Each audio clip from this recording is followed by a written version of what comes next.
ഇമാം Ahmad bin Hanbal റഹിമഹുല്ലാഹ്. നിങ്ങൾ നോക്കി, ഇമാം അഹ്മദ് ബിൻ ഹംബൽ ജ്വലിച്ചു നിന്നു. അദ്ദേഹം എത്രയെത്ര പ്രയാസങ്ങൾ അദ്ദേഹത്തിന് അനുഭവിക്കേണ്ടി വന്നു. ഭക്ഷണം കൊടുക്കാതെ അദ്ദേഹത്തെ ജയിലിൽ അടച്ചു. ഭാരമുള്ള ചങ്ങലകൾ അദ്ദേഹത്തിന്റെ കഴുത്തിലും കയ്യിലും കെട്ടിത്തൂക്കി.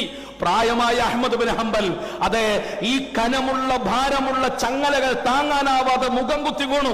ചാട്ടവാറടികൾ ഒരുപാട് കൊണ്ടു. അദ്ദേഹത്തിന് ഭക്ഷണം കൊടുക്കാതെ അദ്ദേഹത്തെ പീഡിപ്പിച്ച് ശാരീരികമായും മാനസികമായും പീഡിപ്പിച്ച് തളർത്തിക്കിടത്താമെന്നായിരുന്നു മുഅ്തസിലിയാക്കൾ കരുതിയത്. രാജാവിന്റെ അന്നത്തെ ഖലീഫയുടെ സദസ്സിലേക്ക് അഹ്മദ് ബിൻ ഹംബലിനെ ഹാജരാക്കുന്ന രംഗങ്ങൾ ചരിത്രത്തിൽ നമുക്ക് കാണാം. ശാരീരികമായും മാനസികമായും തളർത്തിക്കളഞ്ഞ് തങ്ങളുടെ വാദങ്ങളെ ഖണ്ഡിക്കാൻ കഴിയാതെ അഹ്മദ് ബിൻ ഹംബൽ പരാജയപ്പെടുമെന്നായിരുന്നു മുഅ്തസിലിയ പണ്ഡിതന്മാർ കരുതിയത്. മുഅ്തസിലിയാക്കൾ അവരുടെ വാദങ്ങൾ അക്കമിട്ട് നിരത്തി.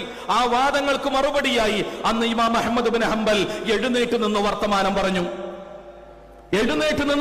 പറഞ്ഞു. وإن أحد من المشركين استجارك فاجره حتى يسمع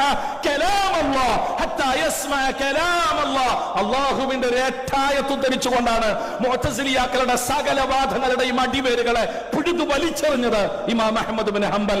ഈ വല്ലാത്ത ഉജ്ജ്വല പ്രഖ്യാപനത്തിന് സാക്ഷികളായ കൂടുനിന്ന ജനങ്ങൾ, അവിടെ കൂടുനിന്ന ആളുകളുടെ ദിശകളെ തൊട്ടുണർത്താൻ, അവരുടെ ഹൃദയങ്ങളിൽ വിശുദ്ധ ഖുർആന്റെ പ്രകാശത്തെ പ്രജ്വലമാക്കാൻ ഇമാം അഹ്മദ് ബിൻ ഹംബൽ എന്ന പ്രായമായ മഹാപണ്ഡിതന്റെ ശക്തമായ വാക്കുകളും വർത്തമാനങ്ങളും നിമിത്തമായി എന്നത് ചരിത്രം.